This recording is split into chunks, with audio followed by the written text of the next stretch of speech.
Thank you শব্দটা দিয়ে কী হবে বলেন তো? ইউরোপে আমার যে রুমমেট ও মুসলিম, তো ও সব সময় থ্যাংক ইউ বলে কোনো সহযোগিতা করলে। আমি বলি যে, আমি ওকে বলেছি একদিন যে এই থ্যাংক ইউ শব্দটা কেউ যদি আমাকে বলে তাহলে আমার অন্তর পরিপূর্ণ হয় না।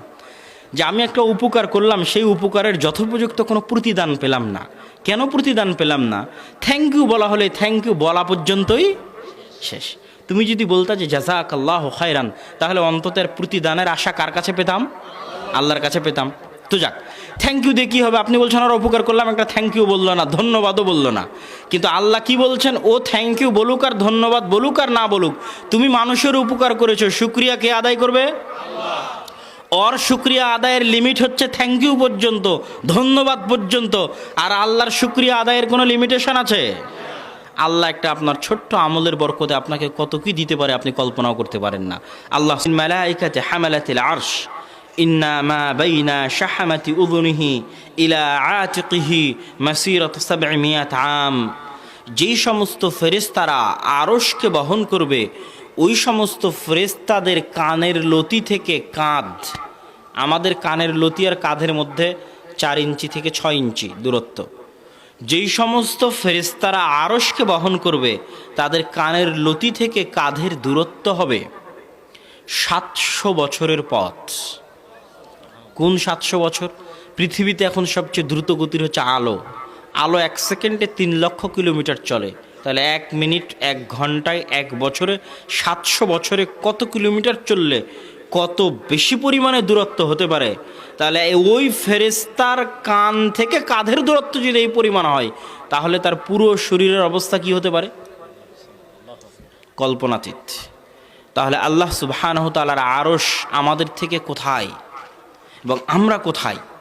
আপনি বিমানে উঠলে নিজেকে যদি কল্পনা দেখতে পান, তাহলে আপনি কি দেখবেন? সেখানে আপনি যদি প্রথম আসমান থেকে আপনাকে দেখেন, প্রথম আসমানে তো আবিষ্কার করতে পারতেছে না বিজ্ঞানীরা, এত লক্ষ লক্ষ কোটি কোটি গ্যালাক্সির মধ্যে কোথায় খুঁজে পায় না, ক্যামেরাও ধরতে পারে না, নিজেরাও যেতে পারে না, এবং ইম্পসিবল, পারবেও না। তাহলে আমাদের অবস্থানটা আল্লাহ সুবহানাহু ওয়া তাআলার জাতের তুলনায় কোথায় আছে?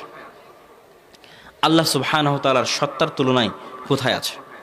এবার আমরা আল্লাহ সুবহানাহু ওয়া তাআলার কিছু গুণাবলী আপনাদের সামনে ফুটে তোলার চেষ্টা করব ইনশাআল্লাহুল আজিজ। আল্লাহ সুবহানাহু ওয়া তাআলার জাতের বিষয়ে যে আইন আল্লাহ, আল্লাহ সুবহানাহু ওয়া তাআলা কোথায় আছে, এটা বলার পরে আল্লাহ সুবহানাহু ওয়া তাআলার গুণাবলীর দিকে আমরা এগিয়ে যাই।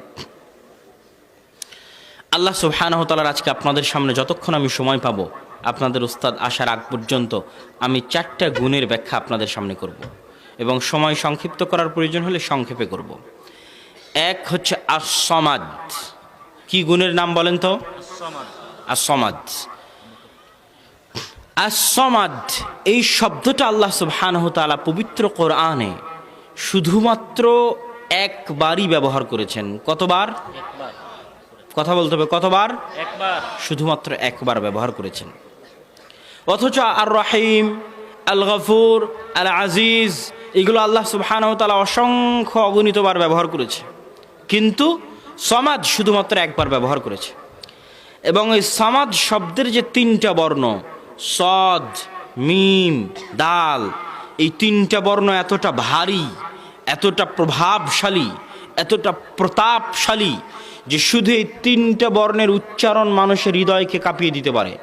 আস-সামাদ যে সঠিকভাবে আরবিতে উচ্চারণ করতে পারবে, ব্যতিক্রম ধর্মী শব্দ।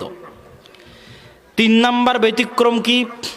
আল্লাহ সুবহানাহু ওয়া তাআলার যত নাম আমরা জানি, তার মধ্যে সবচেয়ে মহান নাম হচ্ছে আস-সামাদ, যেটাকে আমরা বলি ইসমে আজম। বলে ইসমে আজম দিয়ে দোয়া করলে দোয়া ফেরত দেওয়া হয় না। কথা ঠিক, যে ঠিক হাদিসে এসেছে। ইসমুল আ'যাম, আল্লাহর যত নাম আছে তার মধ্যে সবচেয়ে মহান নাম দিয়ে দোয়া করলে সেই দোয়া ফেরত দেওয়া হয় না। সেই নাম কোনটা বলেন তো? সামাদ। আস-সামাদ এই নামের ব্যবহার আল্লাহ সুবহানাহু ওয়া তাআলা সূরা ইখলাসের মধ্যে করেছেন। কুল হুয়াল্লাহু আহাদ আল্লাহুস সামাদ। এই সূরা ইখলাসের মধ্যে এই নাম আছে দেখেই সূরা ইখলাস তেলাওয়াত করলে পবিত্র কোরআনের 3 ভাগের 1 ভাগ, আর 3 বার তেলাওয়াত করলে পুরো কোরআন একবার তেলাওয়াত করার সমান নেকি পাওয়া যায়। আল্লাহু আকবার। তাহলে সামাদ কি এমন? তাহলে তো আমাদের সামাদ সম্পর্কে জানা উচিত না উচিত নয়? বলেন। সমাদ কি এমন নাম যেটাকে ইসমা আজম দেওয়া হলো, সবচেয়ে মহান নাম দেওয়া হলো, সেই নাম সম্পর্কে আমাদের জানা উচিত।